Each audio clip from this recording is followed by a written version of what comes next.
It's Valentine's Day. How many guys just figured that out just as I said that? Oh no. Here's a couple dressed in red. They got the memo. You can always pick people dressed in red, can't you? A lot of them, a lot of you out there. Well, happy Valentine's Day. And of course, what is Valentine's Day about? It's about guilt. That's right, guilt. You're supposed to buy flowers / chocolate, some gift for your loved one, and then go out to a restaurant along with 5 million other people, all trying to get reservations in the same restaurant and so forth. But no, seriously though, Valentine's Day is a day dedicated to love. But what is love? Well, if you listen to the songs that are played on the radio over the years, you have some interesting definitions. It's kind of frightening to think that some people might come up with their view of love from movies and songs on the radio. Well, what do we know about love from songs, for instance? Well, for starters, we know that what the world needs now is love, sweet love. Okay, so we'll start there. But what is love? Well, of course, we know love is a many splendored thing, right? Another sings, love is the answer. Led Zeppelin reminded us that we need a whole lot of love. And then Phil Collins reminds us you can't hurry love. But why? Another says, well, that's the way love goes. All right, let's put together what we've already learned about love. It's the answer. It's many splendored. We need a whole lot of it. You can't hurry it because that's the way it goes. But someone had to go and rain on our love parade by recording a song that said, I said I loved you, but I lied. Causing the Black Eyed Peas to wonder in their song, where is the love? Another warns, too much love will kill you. Maybe that's why Dionne Warwick sang, I'll never love this way again. And Tina Turner reminded us, what's love got to do with it? And that's probably why the Jay Giles Band recorded this song called Love Stinks. But then you remember that guy Meatloaf? He recorded a song, said he would do anything for love.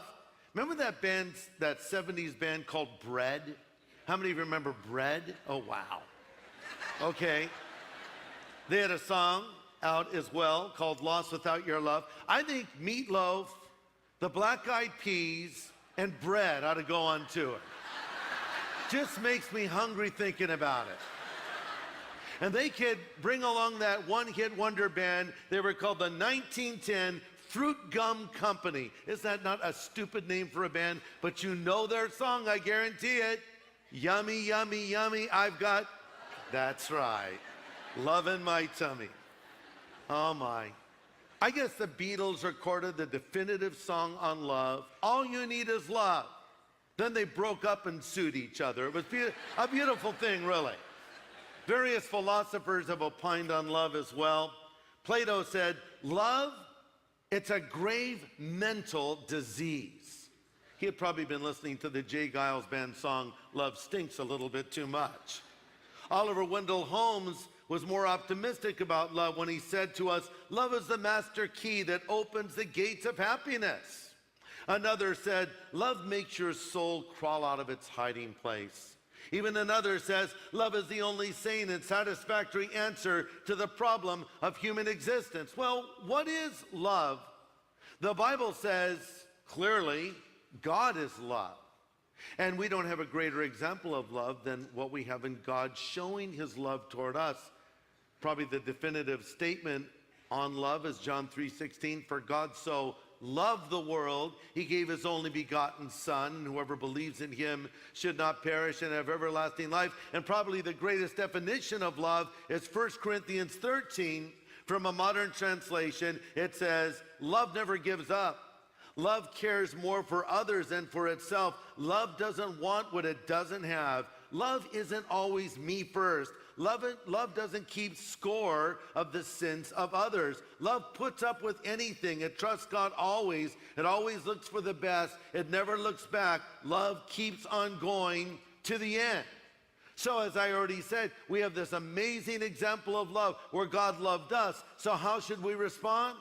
We ought to love him back. In fact, the Bible says we love him because he first loved us. Now, we can talk all day about love, how much we love God. We can sing about our love for God. We can speak of our love for God, but probably the best way to show our love for the Lord is in what we do. Jesus said to us in John 14:15, if you love me, keep my commandments.